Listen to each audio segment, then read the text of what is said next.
On July 23, 1518, officials in Strasbourg recorded a problem serious enough to require a special commission. That same date, another document concerned people being sent towards Saverne. 2 days later, the magistracy wrote to a bishop, and in early August, a notice restricted dancing. Something extraordinary had happened, but the stranger the story became, the less certain its details became. Today, it is called the Dancing Plague of 1518. The familiar version says hundreds of people danced uncontrollably, some until they died, while baffled authorities hired musicians and made the disaster worse. Parts of that story rest on historical records. Other parts depend on chronicles written later, modern interpretation, or details repeated so often that they now sound like evidence. This is not a story with a simple diagnosis. It is an investigation into what Strasbourg OTMS records establish, what later writers added, and why one of history's most famous mysteries becomes more revealing when we admit what we do not know. Strasbourg, now in France, was then within the Holy Roman Empire. In the summer of 1518, its authorities confronted a group of people engaged in persistent dancing. The event lasted for several weeks and disturbed the city deeply enough to draw responses from civic, religious, and medical institutions. The word "au-plague" can mislead. It is the conventional label for the episode, not a diagnosis of infection. The surviving language is also not the language of a modern hospital. Writers and officials described sickness, will, morality, religion, and recovery using categories rooted in their own world. Their records are evidence, but not neutral clinical files. Even the famous beginning is uncertain. A later account says the episode began in mid-July with a woman it names as Frau Troffea. That account came from Paracelsus, a physician and writer who was not an eyewitness to the opening. His version includes a hostile claim about the woman T's motives, but there is no reliable basis for treating that accusation as biography. We do not know what she looked like. We do not know what she thought. We do not know what words passed between her and anyone nearby. We cannot responsibly reconstruct her movements across a street or the condition of her body. What we can do is shift our attention from a vivid individual scene to the dated traces left by a city government. Those records make the event harder to romanticize and more historically real. The official manuscript inventory assembled for Strasbourg OTM's 2018 museum exhibition identifies several documents from the crisis.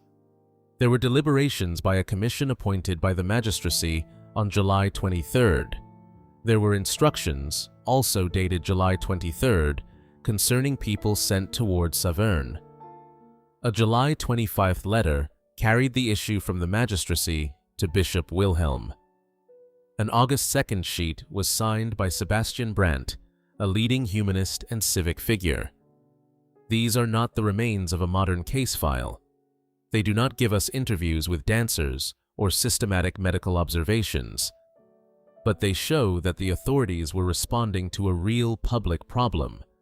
For a fuller description, historians turn to chronicles and annals. In an English translation published by Dart Sebastiani, Brant's Annal says that young and old danced day and night until they fell. It says that more than 100 danced in Strasbourg at one time. That is an attributed report, not a census, but it gives the episode substantial scale. The same annal describes an official response that now appears almost impossible to believe.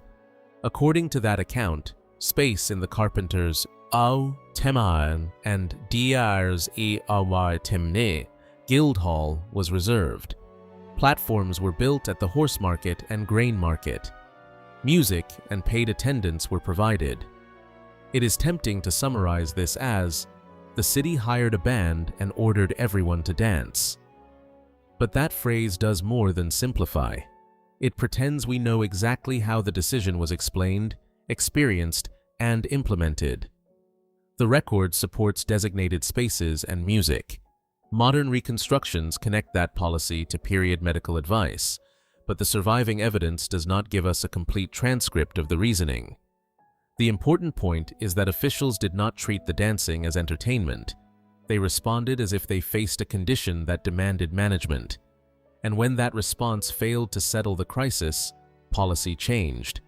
An early August notice restricted dancing. One modern translation says the restriction was to last until Saint Vitus's day and presents it as a measure intended to help the affected people recover. The archival trail must be handled carefully here. Strasbourg's museum dossier identifies an August 2, 1518 sheet signed by Sebastian Brant and separately lists a dancing prohibition from 1547. They are not the same document, and the later ban cannot be used to supply details for 1518. That distinction may sound technical. It is the heart of responsible history. A date, a shelf mark, and the age of a source can determine whether a dramatic detail belongs to the event or was attached to it later. Numbers provide the clearest example. Brant's near contemporary annal, through a modern translation, says more than 100 danced at one time. 17th century chronicles later put the total as high as 400. These claims may both preserve something about the event, but they do not carry equal evidentiary weight. One is nearer in time and describes a simultaneous group. The other is a later estimate of a total. The phrase "au 400 people danced out au" erases that difference. It transforms a layered record into a single confident statistic. Claims about death are even less secure. Later accounts and modern retellings report fatalities. Some familiar versions give a daily rate and assign medical causes. But the inspected contemporary municipal evidence does not establish a toll or cause of death. No responsible script can turn that absence into certainty merely because persistent physical exertion sounds dangerous. Possibility is not documentation. That does not make the episode harmless. The language of sickness and recovery, the commission, the official correspondence, and the changing civic response all point to genuine distress and disruption. But how people suffered is not permission to invent how they suffered, and it is not evidence that anyone died. The religious response must be approached with the same discipline. The official inventory confirms July 23rd instructions concerning people sent towards Saverne. Brant's show as annal supplies a fuller account. It describes transport to a shrine associated with Saint Vitus and a ritual involving a mass, the sign of the cross, oil, and special shoes. The chronicle credits this remedy with recovery. That is evidence of what the source says, not clinical proof of a cure. Saint Vitus had regional associations with involuntary movement and healing. That context helps explain why some observers and officials could understand the remedy as meaningful. It does not show that every participant shared one belief. It does not show that belief produced the dancing. And it does not make the event supernatural. Instead, the shrine episode reveals the distance between their explanatory world and ours. The same behavior could be approached through civic order, medical advice, and religious practice without those categories being neatly separated. The mystery appears to invite a modern solution. One popular explanation is ergot poisoning, contamination of grain by a fungus capable of causing serious symptoms. But in this case, the theory remains unproven, and it does not readily explain the reported prolonged collective pattern. No surviving toxicology or food evidence can test it. Ergotism belongs on the list of proposals, not in the final line of the case.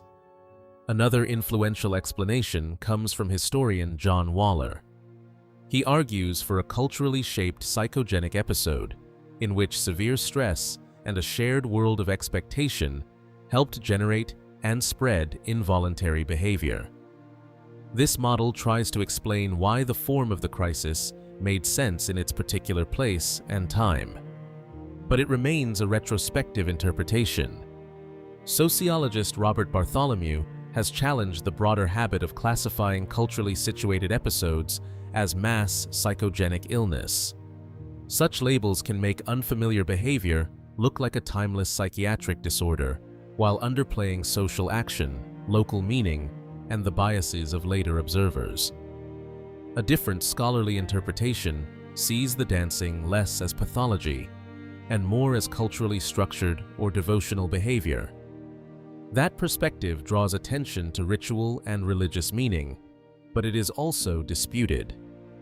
It cannot tell us what every dancer intended, and it does not erase the sources, language of compulsion and sickness, neurological illness, deliberate performance, social protest, fraud, and other explanations face the same fundamental obstacle. The evidence was not created to answer our diagnostic questions. We have no clinical examinations, no participant testimony, no toxicology, and no reliable individual case histories.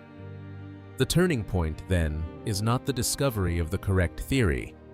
It is the recognition that our desire for a verdict can reproduce the same mistake as the most colorful retellings, taking an incomplete record and forcing it to say more than it does. Over several weeks in the summer of 1518, the episode subsided.